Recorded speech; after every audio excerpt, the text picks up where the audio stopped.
Before I forget, I want to personally invite you to join our brand new Eco Garden Masterclass. This is your complete step-by-step guide to planning, designing, and planting a flourishing, sustainable garden oasis that fits any space, budget, or experience level.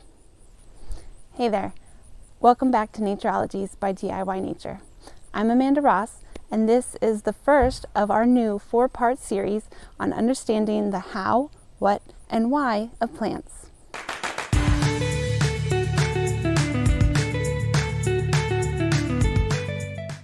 Today, we're kicking things off by looking at the characteristics of plants, the traits that make each one special. Stick around to the end, you won't believe the peculiar quirks Mother Nature has up her sleeve. But first, a quick note on the oddities of nature. Humans have been cataloging and categorizing plants for thousands of years, and yet there are many that refuse to fit the mold. The characteristics being mentioned today is what most people would consider the main characteristics of plants. Let's dig in. Plants share a few basic features, but they can also have a unique characteristic that sets them apart from each other. These characteristics often relate to the plant's leaves, stems, roots, flowers, and seeds. We'll take a closer look at each of those so you'll have a better understanding of what to look for when you're observing plants. Let's start with leaves. Leaves are one of the easiest characteristics to observe, and they tell us a lot about how the plant functions. For example, the broad, flat leaves of the American beech help it capture ample sunlight in the shaded forest understories.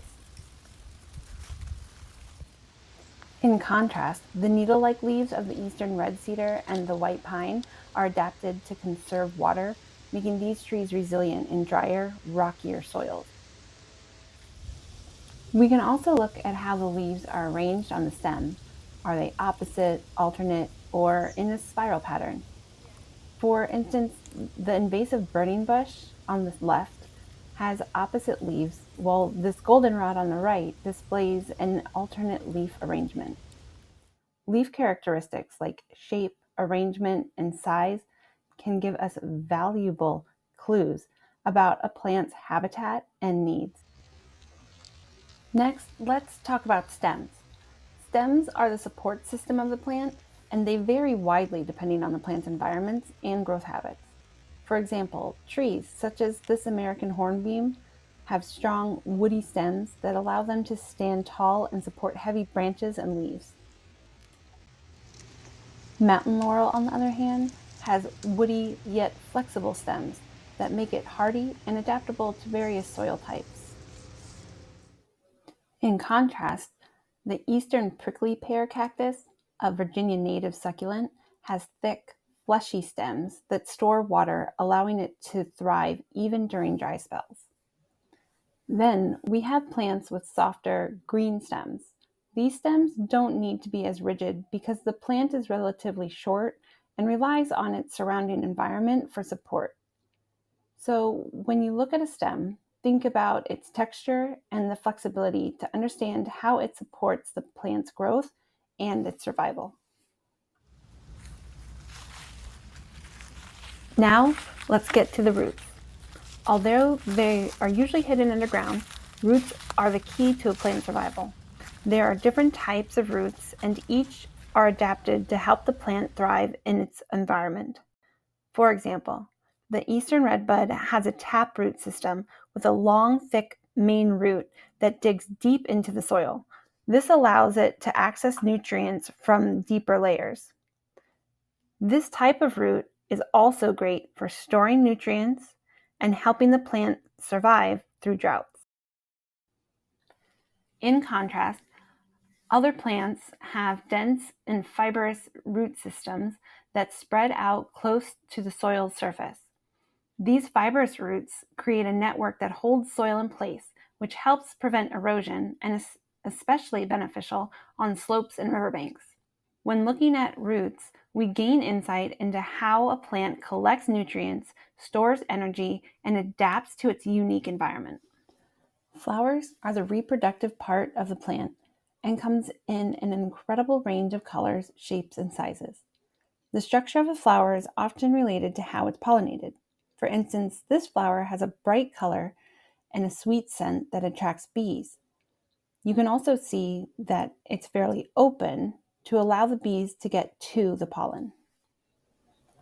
Another common flower shape is tube-like, which accommodate pollinators such as hummingbirds, butterflies, and moths. Finally, let's take a look at seeds. Seeds contain everything the plant needs to start a new life, and their size, shape, structure are all uniquely adapted to how they're dispersed. For example, milkweed seeds, much like dandelion seeds, are light and fluffy, allowing the wind to carry them far away. Larger seeds, like acorns, often fall close to the parent plant and are spread by animals through carrying or bearing. Some plants have even more unusual methods of dispersal, like witchgrass, which flings its seeds into the surrounding area, creating new colonies as the seeds land. This is one reason why it's successfully invasive. By observing a seed's structure, we can often get a sense of its journey, whether by air, water, animals, or even through explosive release, all designed to help it find the best place to grow. To wrap up, plants may share basic parts like leaves, stems, roots, flowers, and seeds, but the characteristics of each part can differ widely and give us insight into the plant's life and how it thrives. Observing these traits can help you better understand and appreciate the incredible diversity of the plant life around us. A great way to remember this is the phrase form fits function. Each part of a plant is perfectly suited to help it survive and thrive. For example, the pitcher plant, native to North American wetlands, is a unique carnivorous plant that traps and digests insects to gain essential nutrients, especially in nutrient-poor soils. Its leaves form this tube-like pitcher filled with digestive liquid. The pitcher plant's vibrant colors, nectar, and sweet smell attract insects, which slip on the slippery inner walls and fall all the way inside to the digestive liquid. Once trapped, the insect struggles and eventually drowns in the fluid. Special enzymes or symbiotic bacteria in the liquid then break down the insect, allowing the plant to absorb nitrogen, phosphorus, and other nutrients needed for its growth. Another fascinating adaptation is found in milkweed, which produces a sticky, toxic sap to deter most herbivores. If an insect does bite into a milkweed leaf, its mouth parts will likely be glued shut by the sap. But both the monarch butterfly caterpillar and the milkweed bug get around this by chewing a little notch through the main vein in the leaf where it meets the stem. This stops the flow of the toxic sticky sap, allowing them to munch away. It's amazing how each plant has just the right features to serve its needs and to fit into the environment it calls home. These features can make or break a habitat for surrounding plants and animals, making it essential for us to plant native plants. Thank you so much for watching. Next up in this 4-part series, we'll dig into how plants grow and adapt to their environments, helping you spot these traits right in your own backyard. You may even find a mini experiment or two sprinkled throughout. Make sure to like and subscribe and hit the bell so you don't miss it. Have any suggestions or requests for future videos? Drop them in the comments below. I'm excited to dig into new topics and grow this community with you. Until next time, I'm Amanda Ross, and this is Natureologies by DIY Nature.